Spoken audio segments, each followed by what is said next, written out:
Iya, selamat sore Persekutuan Wadah Pelayanan Perempuan Jemaat GP Menara Kasih yang dikasihi Tuhan. Di saat ini kita akan ada dalam pembacaan Alkitab. Pembacaan Alkitab kita di saat ini terambil baca dalam Kitab Kudus Perjanjian Lama, Kitab Kejadian pasal 14. Kita baca pada ayatnya yang pertama dan berakhir kepada ayatnya yang ke-16. Kejadian pasal 14 pada ayatnya yang pertama dan berakhir kepada ayatnya yang ke-16. Mendahului itu mari kita satu dalam doa. Kita berdoa. Ya Roh Kudus, mampukanlah kami selaku Persekutuan Wadah Pelayanan Perempuan Jemaat GP Menara Kasih di saat ini, agar pembacaan Alkitab yang sebentar kami baca dan kami dengar, kami dapat melakukan itu dan mengaplikasikan itu dalam kehidupan kami dari hari lepas hari. Amin. Kejadian pasal 14, kita baca ayatnya yang pertama dan berakhir kepada ayatnya yang ke-16. Di bawah judul, Abram mengalahkan raja-raja di timur dan menolong Lot. Pada zaman Amrafel, Raja Siniar, Ariok, Raja Elasar, Kedorlaomer, Raja Elam, dan Tideal, Raja Goim, terjadilah bahwa raja-raja ini berperang melawan Bera, Raja Sodom, Birsya, Raja Gomora, Shinab, Raja Atma, Shemeber, Raja Seboim, dan Raja Negeri Bela, yakni negeri Soal. Raja-raja yang disebut terakhir ini semuanya bersekutu dan ke lembah Sidim, yakni Laut Asin.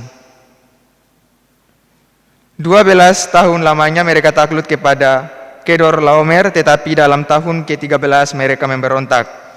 Dalam tahun yang ke-14 datanglah Kedorlaomer serta raja-raja yang bersama-sama dengan dia, lalu mereka mengalahkan orang Refaim di Ashteroth, Karnaim, orang Susim di Ham, orang Emim di Syawe Kiryataim, dan orang Hori di pegunungan mereka yang bernama Syair, sampai ke El Paran di tepi padang gurun. Sesudah itu, baliklah mereka dan sampai ke En Mispat, yakni Kadesi, dan mengalahkan seluruh daerah orang Amalek dan juga orang Amori yang diam di Haseson Tamar.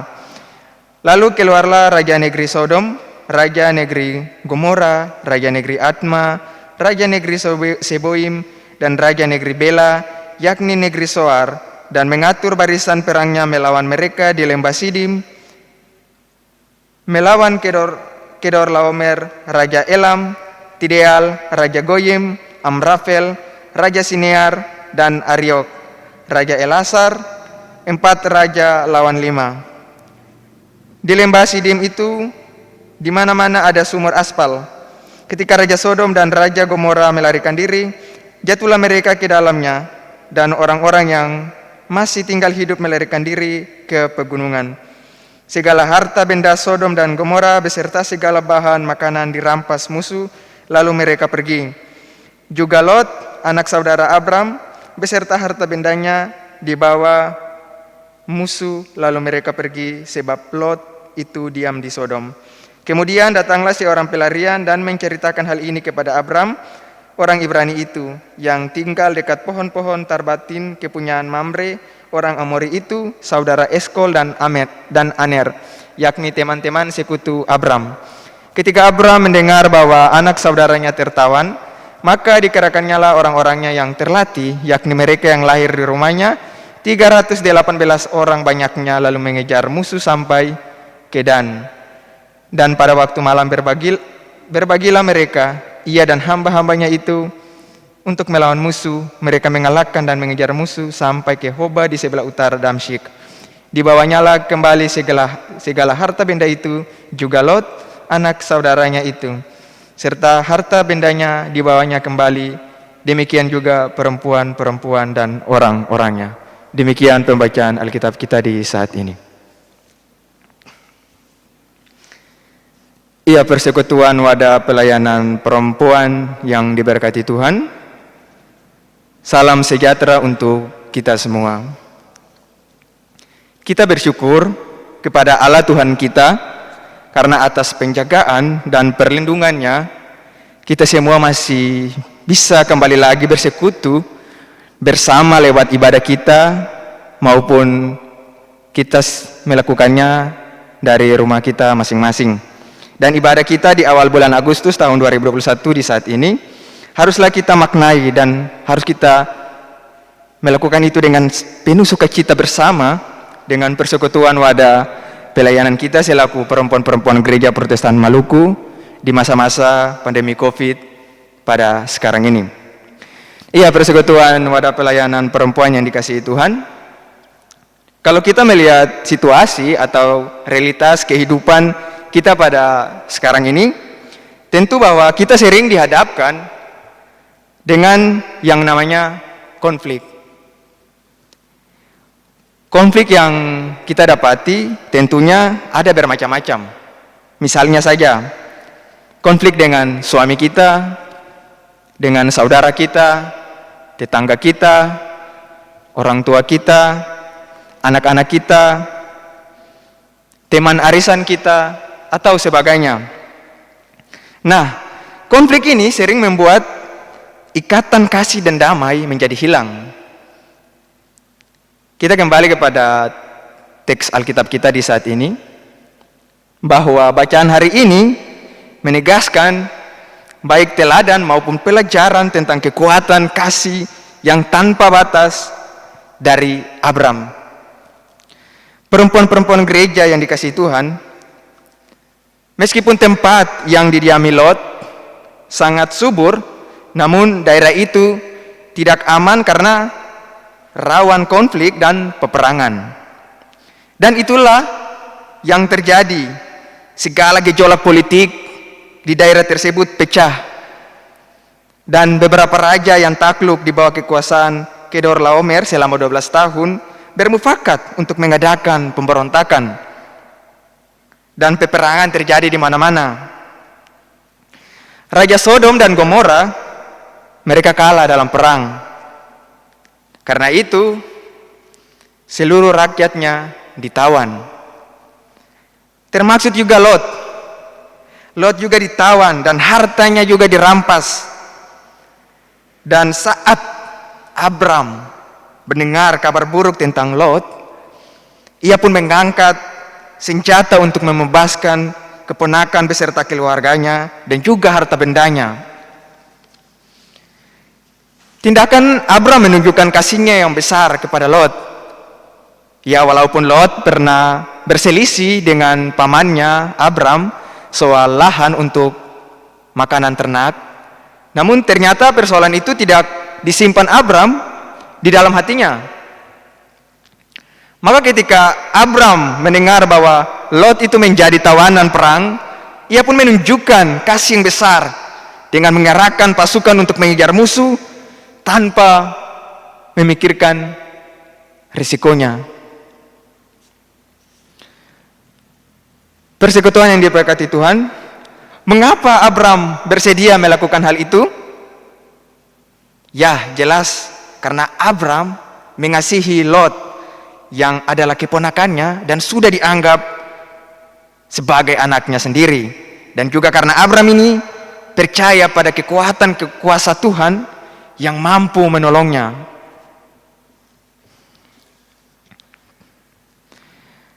Persekutuan yang diberkati Tuhan, untuk menyelamatkan Lot, Abram ini mengerahkan segala daya yang dimilikinya. Bahkan Abram menyiapkan 318 pasukan terlatih yang siap tempur. Dan pasukan ini adalah orang-orang yang lahir dan menjadi dewasa di rumah Abram. Pernyataan ini memperlihatkan adanya kedekatan relasional antara Abram dan juga pasukannya. Kita tidak perlu ragukan lagi bahwa mereka sangat setia kepada Tuhan mereka, yaitu Abram sendiri. Nah, persekutuan yang diberkati Tuhan, selama kita hanya melihat figur Abram ini sebagai pedagang, tetapi siapa pernah menyangka bahwa seorang pedagang bersama 318 pasukan mampu mengalahkan kekuatan besar Kedorlaomer dan para sekutunya. Dan tentu kemenangan itu bukan milik Abram, melainkan milik Allah. Saya ulangi lagi, kemenangan itu bukan milik Abram, tetapi milik Allah. Dan tanpa penyertaan Allah, mustahil bahwa Abram dapat memenangkan peperangan tersebut. Persekutuan yang diberkati Tuhan, berulang kali kita mendengar kata cinta muncul dalam kehidupan manusia. Ya, tentu saja itu baik. Namun, belum cukup baik jika tidak diwujudkan dalam tindakan nyata. Karena itulah, kita dipanggil Allah untuk menerangi dunia yang berdosa ini. Tindakan itu mencerminkan kepedulian dan cinta kasih Allah kepada ciptaannya agar mereka tidak binasa, melainkan memperoleh keselamatan. Persekutuan yang diberkati Tuhan, ada satu pertanyaan yang harus kita renungkan secara bersama-sama, apalagi kita sebagai perempuan-perempuan gereja di saat ini. Pertanyaannya sederhana. Dapatkah selaku perempuan-perempuan gereja kita meneladani Abram dalam hal kasihnya kepada keluarga kita masing-masing?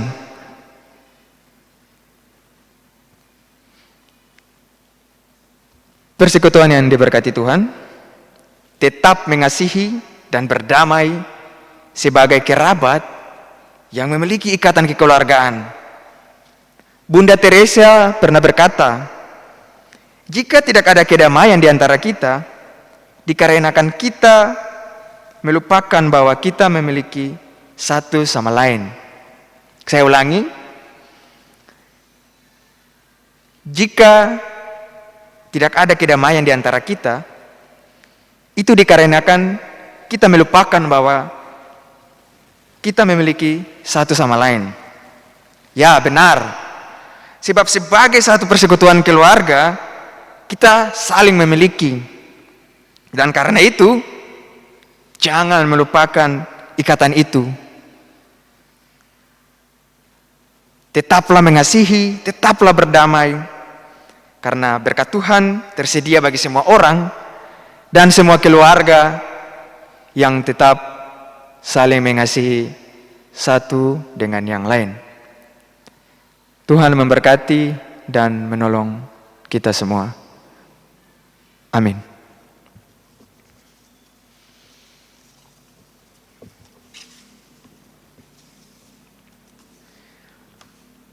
Persekutuan Wadah Pelayanan Perempuan Jemaat GP Menara Kasih yang dikasihi Tuhan, mari kita tenang dan kita ada dalam doa syafaat. Kita berdoa. Ya Allah, ya Tuhan kami, Allah yang kami sapa dan kami imani melalui anak-Mu Yesus Kristus, Tuhan dan Juru Selamat kehidupan kami. Segala puji syukur kami sampaikan ke hadirat-Mu ya Tuhan, karena kami percaya Engkau sungguh baik bagi kehidupan kami selaku persekutuan wadah pelayanan perempuan di saat ini. Kami percaya sungguh bahwa kami selalu dilindungi dan diberkati oleh Allah sendiri lewat seluruh tugas dan tanggung jawab kami selaku perempuan-perempuan gereja, baik kami yang bekerja di kantor ataupun kami yang menjadi ibu rumah tangga di rumah tangga kami masing-masing. Bapa yang kekal kudus, terima kasih karena segala sesuatu yang Kau limpahkan bagi seluruh kehidupan kami. Kami mengucap syukur untuk semua hal yang Engkau anugerahkan bagi kehidupan kami. Di saat ini, lewat ibadah kami datang dan berdoa bagi persekutuan kami, persekutuan wadah pelayanan perempuan Gereja Protestan Maluku, Jemaat Menara Kasih, di saat ini. Biarlah Bapa berkati kami mulai dari pengurus sampai kepada anggota yang ada. Berkati kami dengan seluruh tugas tanggung jawab, bahkan aktivitas yang kami lakukan sehari-hari. Biarlah itu dapat diberkati dan Tuhan mau menyertai kami selalu dan senantiasa. Ya Allah Bapa kami dalam kerajaan sorga, kami datang dan berdoa juga untuk segala program-program yang telah dilakukan atau dilaksanakan oleh persekutuan kami, persekutuan pelayanan perempuan Jemaat GPM Menara Kasih. Biarlah itu diberkati dan biarlah selaku pengurus yang ada, kami dapat melakukan tugas dan tanggung jawab kami dengan penuh bijaksana, tegas, dan juga rasa tanggung jawab. Kami berdoa bagi para perangkat pelayan kami di dalam jemaat kami, Jemaat GPM Menara Kasih, mulai dari Ketua Majelis, Pendeta Jemaat, Majelis Jemaat, Tua Agama, bahkan perangkat pelayan yang lainnya. Biarlah Bapa selalu lindungi, Bapa selalu sertai, memberkati kehidupan mereka semua. Biarlah rumah tangga mereka selalu diberkati, dan Bapa pulihkanlah mereka dari segala dosa dan kesalahan yang mereka lakukan. Bapa, terima kasih. Di saat ini, selaku perempuan-perempuan gereja, kami pun berdoa bagi orang-orang sakit dalam jemaat kami, Jemaat GPM Menara Kasih. Biarlah mereka semua disembuhkan. Bapa menjadi dokter bagi kehidupan mereka, apapun yang mereka konsumsi, biarlah itu bisa menjadi kesembuhan bagi jasmani mereka. Kami pun berdoa bagi janda duda yatim piatu yang ada di dalam Jemaat GPM Menara Kasih. Biarlah Bapa mau curahkanlah berkat-Mu, Bapa mau hibur mereka, Bapa jaga lindungi mereka, memberkati mereka. Biarlah dalam kehidupan mereka selalu ada damai sejahtera dan sukacita dalam hari-hari hidup mereka yang mereka lakukan atau mereka jalani. Ya Allah, ya Tuhan kami berdoa bagi keluarga-keluarga Jemaat Menara Kasih dari rumah tangga yang pertama hingga rumah tangga yang terakhir. Biarlah Bapa mau jawab seluruh pergumulan dan harapan yang kami naikkan kepadamu. Biarlah kami selalu diberkati karena kami percaya bahwa rumah tangga kami Bapa kenal masing-masing, mulai dari problem-problem yang ada pada rumah tangga kami Bapa kenali, dan kiranya doa dan harapan kami Bapa mau jawab itu seturut kasih dan sayang-Mu. Bapa, di dalam nama Yesus, di saat ini bersama-sama dengan perempuan gereja kami berdoa bagi situasi kami dengan adanya pandemi COVID dengan varian baru. Biarlah kami selalu diberkati dan disertai, dan biarlah kami diajari untuk saling melindungi, saling mengingatkan bahwa ini adalah suatu kerjasama yang harus kami lakukan bersama-sama untuk memperoleh keselamatan dari Tuhan. Bapa yang kekal kudus, kami berdoa juga bagi persembahan syukur yang sudah kami persiapkan atau sudah kami bawa yang ada di dalam rumah tangga kami masing-masing. Biarlah persembahan ini dapat dipergunakan demi perluasan pelayanan Tuhan di tengah-tengah jemaat kami, Jemaat GPM Menara Kasih di saat ini. Bapa yang kekal kudus, Bapa dalam kerajaan sorga, kami pun datang dan berdoa bagi para petugas staf tenaga medis, aparat TNI Polri, di mana mereka menjadi garda terdepan dalam memutus mata rantai penyebaran COVID-19 yang terjadi di saat ini. Biarlah mereka semua diberkati. Bapa, berikanlah mereka hikmat dan kebijaksanaan agar mereka dapat melakukan tugas dan tanggung jawab mereka dengan penuh rasa tanggung jawab. Dan biarlah rumah tangga mereka Bapa berkati, dan Bapa mau jaga lindungi mereka seturut kasih dan sayang-Mu. Ya Allah Bapa kami dalam kerajaan sorga, ini doa kami dan inilah harapan kami. Biarlah Bapa mau jawab itu seturut kasih dan kehendak Tuhan. Ampunilah kami atas segala dosa dan kesalahan yang kami lakukan, yang baik yang nyata maupun yang tersembunyi. Dan pada akhirnya ya Tuhan, selaku perempuan-perempuan gereja, kami mengaku sungguh bahwa kami dipanggil dan kami diutus untuk menyatakan kasih Allah di tengah-tengah keluarga, di tengah-tengah gereja, bangsa maupun negara. Dan untuk tugas itulah kami mohon janji pernyataan Allah. Tuhanlah penjagamu, Tuhanlah naunganmu di sebelah tangan kananmu. Matahari tidak menyakiti engkau pada waktu siang atau bulan pada waktu malam. Tuhan akan menjaga engkau terhadap segala kecelakaan. Ia akan menjaga nyawamu. Tuhan akan menjaga keluar masukmu dari sekarang sampai selama-lamanya. Amin. Ya, dengan demikian ibadah kita di saat ini telah selesai. Selamat sore, salam sejahtera untuk kita semua. Shalom.